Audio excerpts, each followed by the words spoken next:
Oke, bismillahirrahmanirrahim. Assalamualaikum warahmatullahi wabarakatuh. Perkenalkan, nama saya Marlandi, mahasiswa PPG Prajabatan gelombang kedua tahun 2023, bidang ketenagalistrikan Universitas Negeri Malang. Di sini saya akan mempresentasikan hasil modifikasi modul ajar untuk memenuhi salah satu tugas UTS mata kuliah pemahaman peserta didik dan pembelajarannya. Nah, langsung saja ke bagian modul ajar. Ini merupakan modul ajar yang saya dapatkan dari guru pamung semasa PPL 1 di SMK Negeri 1 Singosari. Ini merupakan modul ajar PLTS, yaitu pembangkit listrik tenaga surya, dan yang saya warna kuning atau yang saya highlight berwarna kuning itu merupakan hasil modifikasi. Nah, bagian pertama di identitas modul ajar, saya memodifikasi pada media pembelajaran, yaitu ada dua media pembelajaran yang saya gunakan, yaitu PPT dan video pembelajaran bagaimana pemanfaatan sinar matahari menjadi energi listrik.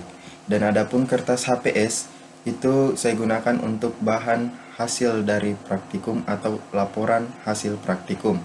Adapun sumber belajar yaitu modul ajar yang saya bagikan ke siswa dalam bentuk modul PDF. Isinya ada beberapa materi dasar terkait PLTS. Begitupun kalau siswanya ingin menggali lebih jauh tentang PLTS, siswanya dapat menempuh lewat jalur internet. Dan yang terakhir yaitu video pembelajaran seperti di YouTube. Nah, selanjutnya di bagian asesmen pembelajaran. Adapun tabel asesmen pertama yaitu kompetensi prasyarat sebelum memasuki materi inti. Nah, yang pertama saya lakukan yaitu asesmen kognitif dan non-kognitif. Di bagian prosesnya yaitu pemberian asesmen kognitif dan non-kognitif. Ini bertujuan untuk kognitif mengetahui kemampuan awal peserta didik, sedangkan asesmen non-kognitif yaitu untuk mengetahui gaya belajar peserta didik. Nah, saya berikan dalam bentuk scan barcode. Nah, nantinya akan langsung diarahkan ke Google Formulir. Di situ ada beberapa pertanyaan terkait kemampuan awal sebelum mengetahui lebih lanjut tentang pembangkit listrik tenaga surya. Adapun asesmen non-kognitif yaitu asesmen untuk mengetahui cara belajar siswa yang terdiri dari audi, visual, atau kinestetik. Oke, selanjutnya kembali ke modul ajar. Di bagian aspek atau tujuan pembelajaran yaitu memahami pemasangan instalasi dan panel pembangkit tenaga listrik, saya tidak mengalami modifikasi atau perubahan. Begitupun di indikatornya, saya tetap menggunakan indikator yang telah disusun oleh Ibu Desi, yaitu yang pertama menjelaskan struktur dasar dan prinsip kerja solar cell. Nah, ini saya memberikan pernyataan atau angket pertanyaan soal pilihan ganda di awal. Nah, ini merupakan hasil modifikasi yang telah saya lakukan. Kemudian dilanjut dengan LKPD setelah pemaparan materi atau kegiatan presentasi yang terdiri dari 3 LKPD. Yang pertama ada LKPD untuk menggali pengetahuan awal siswa atau peserta didik, dan LKPD kedua yaitu untuk mengetahui jenis atau komponen-komponen pembangkit listrik tenaga surya, dan yang terakhir yaitu job sheet praktikum pemasangan rangkaian panel surya sederhana yang nantinya tetap dilakukan praktikumnya di lab praktik instalasi tenaga listrik. Nah, jadi asesmen akhirnya itu berupa tes akhir, soal pilihan ganda untuk asesmen awal, checklist observasi yaitu jenis-jenis komponen PLTS dan beberapa fungsinya, dan yang terakhir portofolio dan laporan hasil praktikum. Seperti itu. Langsung ke bagian selanjutnya. Pada kegiatan pembelajaran, saya tetap mengikuti prosedur yang telah diberikan oleh Ibu Desi, yaitu di kegiatan awal guru meminta peserta didik untuk berdoa, selanjutnya menyanyikan Indonesia Raya. Itu merupakan hal yang wajib yang menjadi rutinitas siswi dan siswa SMK Negeri 1 Singosari.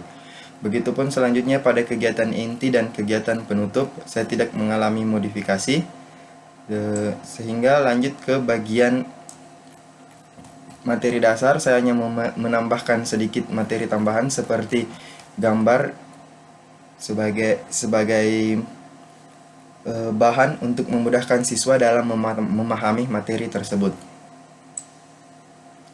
Nah, di bagian worksheet atau LKPD, yang pertama ini merupakan checklist dan hanya untuk mengetahui komponen-komponen yang ada pada PLTS. Contohnya ini ada panel surya atau solar cell, nama dan keterangannya ini berisi fungsi dari komponen tersebut.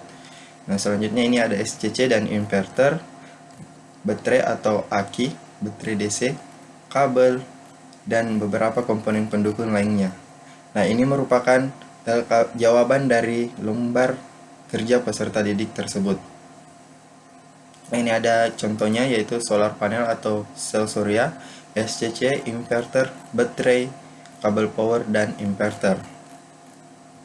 Nah, ini merupakan worksheet atau LKPD kedua yang lebih mengetahui komponen mendalam pada SCC, yaitu yang pertama yang ada LED display, yang nomor 8 ini untuk input dan output dari panel surya tersebut. Nah, selanjutnya yang terakhir yaitu LKPD ketiga, job sheet praktikum.